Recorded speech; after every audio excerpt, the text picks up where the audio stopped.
ಐತ್ರಿ. ಮತ್ತು ನಾವೊಂದು 10 ವರ್ಷ ಮಜೆ ಮೆಣಸಿನ್ಕಾಯಿ ಮಾಡ್ತೀವಿ ರೀ.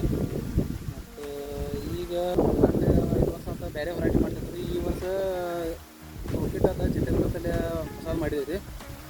ಮತ್ತು ಈಗ ಜಿತೇಂದ್ರದ ಒಂದು 3 ಕಟಿಂಗ್ ಆಗಿದಾವೆ ರೀ.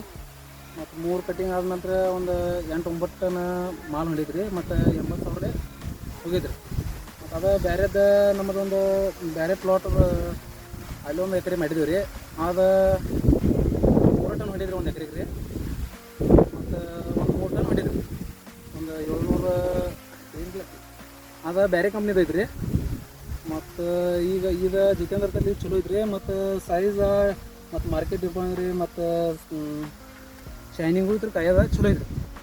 ಮತ್ತು ಅದು ಮತ್ತೊಂದು ಏನು ನಾವು ಹೊರೈಟಿ ಬೇರೆ ಮಾಡಿದೇವ್ರಲ್ಲ ಅದು ಇಟ್ಟು ಟನೇಜು ಬರೋನಿಲ್ಲ ರೀ. ಮತ್ತು ಅದು 2 ಒಮ್ಮೆ ಪ್ಲಾಂಟೇಶನ್ ಮಾಡಿದೇವೆ ರೀ. ಮತ್ತು ಈಗ ಒಂದು 9 ಟನ್ ತನಕ ಹೋಗಿದ್ರಿ.